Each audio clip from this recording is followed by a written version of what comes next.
Good morning, good afternoon. Good afternoon, good morning. I just want to ask one thing. Just you said medicine is a business.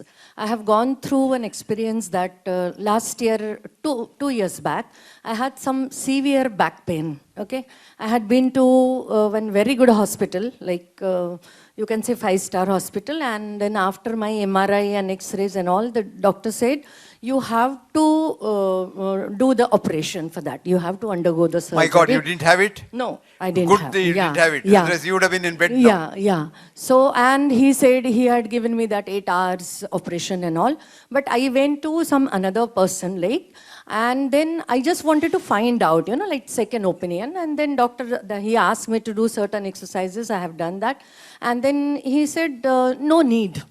Okay, of doing any Another operation. doctor or the same doctor? No, another doctor. He's a Another good doctor, doctor. yeah. He's a Another good- 5-star hospital. He's a good doctor. Very good doctor. Yeah. He was the spine surgeon there and the last authority, it seems. So somebody had given me that reference and I had been there.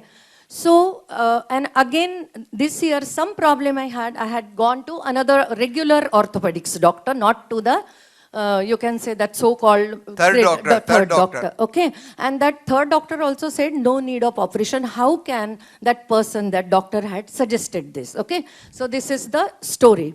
Now I just want to know that since you are such a great person, I just want to know. No, I'm a human being. No, sir. Can a patient has got that right to ask before sleeping on the operation table? That I just want to know that exactly what had happened. Is any rule is there in your medical ethics or in our law system? I just want to know because this had happened for many people, even angiography, angioplasty. So many people, they are suffering through this. As you said, medicine is nothing but business. So as a common people, rather human beings, do we have any that kind of system that we can just go and find out whether this operation is needed, whether really there is a blockage, or again will flow in the stream? I really want to find out. It's a good question. Yeah. I'll give you a very simple solution as a patient. Number one, never submit yourself to surgery on one opinion. Okay. Take a second opinion. Because medicine you can take, if something goes wrong, you can survive. But surgery, if supposing they had operated on your back, you would have lost your power in the limbs permanently. Yeah. I have a doctor who went for this kind of a surgery because I always say never go for back surgery. And he's completely paralyzed now. He's in bed. And poor chap has no wife also, so he is in real trouble. He was my old student, but he's in real deep trouble now. Now the other thing I would like to say, when you have a backache, never see a doctor. See a physiotherapist. He will cure you with simple physiotherapy. I'll give you an example. I had a patient in Chennai who came to see me with the backache. I said, this man requires a physiotherapist. I called the physiotherapist and said, examine him. He came back and told me, sir, I told him to remove his thick purse from his back pocket. His pain is gone, sir. If you have a thick purse at the back, when you sit, it presses on your sciatic nerve. So you get a back pain completely. And if the purse is removed, the pain gone. So you must have a sensible doctor. Yes. Never subject yourself to surgery, any kind of surgery, with one opinion. But they'll trick you. What they'll tell is, supposing you say, I don't want an angioplasty now, the surgery done, I'll go and take a second opinion. He says, I don't know, I can't guarantee. You go to the next place, you will die on the way. Which is all not true. That's the thing. Not true at all. Yeah. You can always take a second opinion. So that's the psychology, no? Like we feel it is emergency and then again we have been Amma, cheated if we sometimes. don't use the psychology, we can't make you a bakra of you. Okay, yeah, that's also true. I'll tell you, one of my students, a very good student of mine, passed his MD and joined a 5-star corporate hospital. One day he was seeing a patient in the OP. So he was trying to tell the patient something. Then the cardiac surgeon was passing by. So he called him, come out, I want to talk to you. He went out. He said, see, in a corporate hospital, this is not what you do. If you first, when the patient comes, find out who is funding him, whether he has insurance, whether he's got rich parents, whether he has a lot of money. In that case, you refer him to me. I will manage him. Supposing he doesn't have anything, then you give him whatever you do and send him off. It requires medicines only.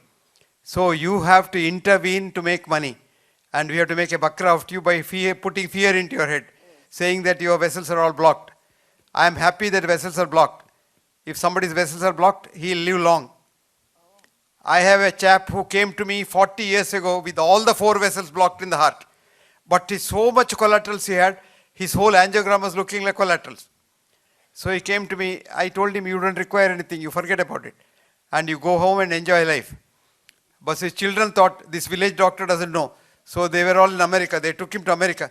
They took the same angiogram, took him to Mayo Clinic. The Mayo Clinic doctor saw that and said, ask your father to go home, have a peg of whiskey every night and enjoy life. And now he is 94. 94. He's still alive. 54 years later. Absolutely fine with all the vessels blocked. Nature is a great doctor. Nature does all the things. And backache for a woman should never go to a doctor. Backache is due to bad posture. Sit straight. All right. Don't slouch in the chair. That's what most of us do. Even I do that. My son says, you advise everybody, but you slouch in the chair. Thank you, Sing sir. up, sat now. Sit straight up. Back straight. And when your back is straight, your back is no problem. Thank you so much. Welcome. Last question by this young lady. Young man. These days it's difficult to say whether it's a man or a woman because they both dress alike. So you don't see the beard. No, I see the beard today. Yes. That's why some of us grow the beard, just to make sure that we are men. Yes, go on. Okay, so it was really a very nice lecture, and I really follow you on YouTube and all. Thank so you. I just wanted to extend the experience of the back pain that she mentioned. My mother had a similar experience of back pain, and she was in excruciating pain. Okay, so when we obviously went to the 5-star hospital, and the doctor scared us because I had to take her to the wheelchair and to take her to the hospital. So she was in tremendous pain. And If then, she had seen a physiotherapist, she would have been walking back. yeah. So he obviously suggested for a immediate surgery and don't spend more time because she doesn't have much time. You'll have to do it as soon as possible. And when obviously we were against having a back surgery. We took second opinion, and then finally, after discussions, and we went to a homeopathic doctor, and then we went to some other people who suggested, don't worry about anything, just let her sleep on a plywood, on a bed, on a hard flat Hard bed. surface, and she will be fine. And now she's perfectly Fine. fine. Yeah. Thank you for that. Yeah, yeah. You saved your mother's back. Yeah. Thank you so much. So I just wanted to share that, and I'm Yeah. I'm really thankful for this session. Thank you Thank so you. much. Thank you.